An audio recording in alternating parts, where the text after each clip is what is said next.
Oi, bom dia, gente. Olha, ouro no salto da ginasta brasileira nas Olimpíadas em Tóquio, viu? É a segunda medalha dela, é histórico, gente. E olha, terminou sábado a moratória para despejos, ou seja, a medida aí que paralisava os despejos aqui nos Estados Unidos. E 6 passageiros deram positivo para a Covid no cruzeiro da Royal Caribbean. Vamos lá, gente, vamos de notícias? Bom Dia Acontece, tá começando, vem? Olha, 4 adultos vacinados e 2 crianças não vacinadas testaram positivo para a Covid no navio Adventure of Seas da Royal Caribbean, isso na semana passada. Os passageiros estavam assintomáticos. Eles deixaram o navio na sexta-feira com o grupo de viagem deles aí nas Bahamas e foram enviados para casa em voos particulares. Olha, esse navio tinha partido de Nassau no dia 25 de julho. Os passageiros com Covid desembarcaram na sexta-feira, dia 30. Depois disso, a Royal Caribbean anunciou que, além do comprovante da vacinação, vai exigir também testes negativos aí para entrar nos cruzeiros, viu? Nesse final de semana, sábado, dia 31, saiu de Fort Lauderdale o navio Odyssey of the Seas, uma viagem aí também de 8 dias pelo Caribe. É o primeiro navio oficial com passageiros partindo da Flórida, depois aí dos cruzeiros testes com voluntários que saíram nas semanas retrasadas aí. Olha, novos exames de Covid vão ser realizados dentro do navio, viu? E chegaram ao Brasil ontem mais de 2,1 milhões de doses da Pfizer. O laboratório americano deve entregar 100 milhões de doses até setembro.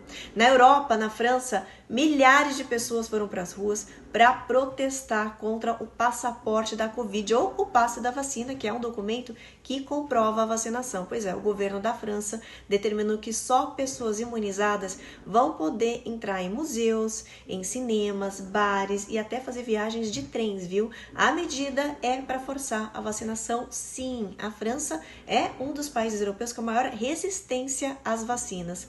E a Alemanha pretende aplicar uma terceira dose da vacina na população em setembro. O foco vai ser a terceira idade e pessoas vulneráveis também. Terminou sábado a moratória para despejos, ou seja, a medida aí que paralisava os despejos aqui nos Estados Unidos. Isso significa que a partir de hoje os proprietários vão poder expulsar os inquilinos que estão com aluguel atrasado. Essa medida, essa moratória, tinha sido adotada em setembro do ano passado como uma maneira de proteger aqueles que tinham perdido o emprego. Pois é, agora 7,4 milhões de pessoas estão com o aluguel atrasado e estão correndo o risco de serem despejadas nos próximos 2 meses, gente. Olha, um dos estados que mais deve sentir essa medida é a Flórida, viu? Em Miami, os aluguéis ficaram até 24% mais caros em comparação com o ano passado. E o motivo é que muita gente está voltando a trabalhar de forma presencial e os donos das propriedades, claro, querem recuperar o dinheiro perdido. Olha, os Estados Unidos atingiram hoje o limite da dívida pública. O Congresso precisa suspender ou aumentar o teto da dívida. Caso contrário, o governo americano não vai ter dinheiro para cumprir suas obrigações, como o pagamento de salário para servidores, por exemplo. Olha, o governo corre o risco de uma paralisação, e eles usam o termo para isso de shutdown. O Tesouro anunciou que vai adotar a partir de hoje medidas extraordinárias para evitar um default, que é a suspensão do pagamento da dívida. Mas essas medidas extraordinárias aí só devem durar até outubro ou novembro, viu? O limite da dívida nacional hoje é de 28,5 trilhões de dólares. Em agosto de 2019, esse limite tinha sido elevado pelo governo aí Donald Trump para durar até 31 de julho desse ano aqui. Pois é, venceu no final de semana agora. Só para registrar, a relação da dívida americana com o PIB, o Produto Interno Bruto, estava 129% no final do ano passado. Isso significa que a dívida oficial dos Estados Unidos era quase 1/3 maior do que a economia americana, gente. E olha, no Brasil, houve manifestação de apoio ao presidente Bolsonaro e ao voto impresso também, viu? Manifestação no Rio de Janeiro, em São Paulo, Brasília e outros 50 municípios. O próprio presidente tinha convocado essa manifestação nas redes sociais e a população atendeu ao chamado de Bolsonaro.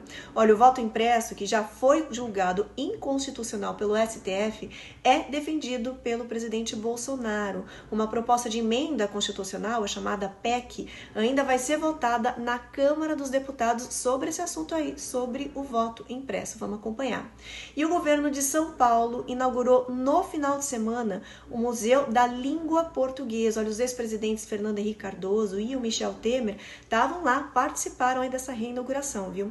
O museu tinha sido destruído em um incêndio em 2015, gente, demorou 6 anos para ser reconstruído. Essa obra custou 85 milhões de reais. Essa inauguração foi realizada 2 dias depois de outro incêndio ter destruído aí outro local histórico, a Cinemateca, também em São Paulo. Olha, cerca de 4 toneladas de documentos sobre a história do cinema brasileiro, equipamentos que eram considerados relíquias, estava tudo lá nesse local. Era a história e a memória audiovisual do país, uma pena, né? E olha, o México realizou um referendo popular para decidir se vai investigar ou processar 5 ex-presidentes por corrupção.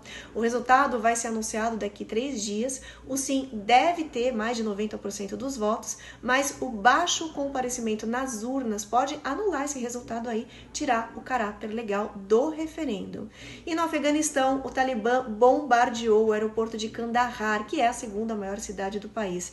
2 foguetes atingiram a pista do aeroporto. Olha, desde que as tropas americanas anunciaram a saída aí do Afeganistão, o Talibã, a milícia fundamentalista islâmica, está avançando cada vez mais aí no país. Olha, o grupo islâmico já conquistou metade das 400 províncias que formam o Afeganistão. E olha, essa semana, o novo presidente do Irã, o ultraconservador Ebrahim Raisi, deve tomar posse. Ele vai ter aí como desafio reativar uma economia em crise por causa das sanções dos Estados Unidos, em crise também por causa da pandemia, além de ter que negociar o acordo nuclear com as potências ocidentais. Vamos acompanhar também. Olha, essa semana completa 1 ano da explosão aí no norte de Beirute, num armazém de nitrato de amônia. Olha, a explosão foi tão forte que sacudiu o centro de Beirute, danificou casa, gente, até 10 quilômetros de distância. Essa tragédia matou mais de 200 pessoas. A China pode estar expandindo aí o arsenal nuclear que possui, gente. Olha, imagens de satélites apontaram para uma movimentação suspeita em Xinjiang, com a construção aí de bases subterrâneas de mísseis nucleares. Esse seria o segundo campo descoberto nesse último mês aqui por pesquisadores da Federação Cientista Americana, viu?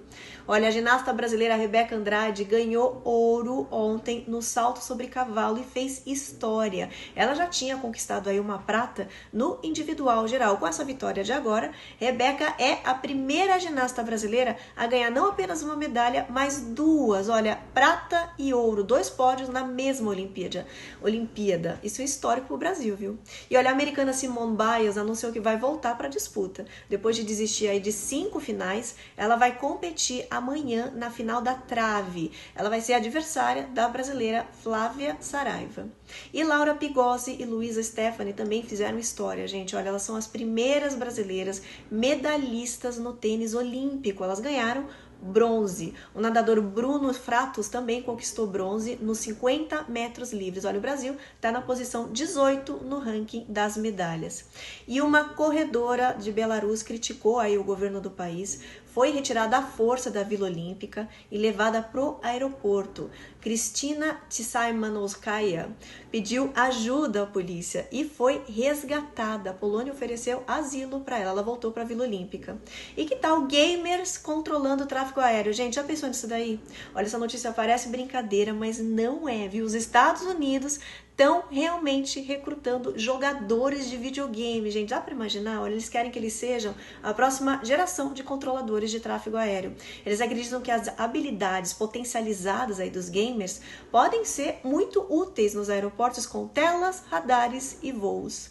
E uma americana de Connecticut começou a postar vídeos no TikTok sobre o tamanho gigante da boca dela. Resultado, Samantha Ramsdale entrou para o livro dos recordes como a mulher que tem a maior boca do mundo, aberta tem 6,56 centímetros e o diâmetro pode chegar a 10 centímetros. Gente, é impressionante, viu? Tem vídeo dela na internet, dá uma olhada. E para quem é fã aí, astrônomos amadores, Saturno virou a estrela mais brilhante no céu, pelo menos ontem, domingo e hoje. Depois disso, Júpiter volta a ser o mais brilhante. Olha, esse evento aí só acontece uma vez por ano. Acontece quando Saturno fica no que os especialistas chamam de oposição, o que significa que Saturno está alinhado com o Sol, com a Terra no meio.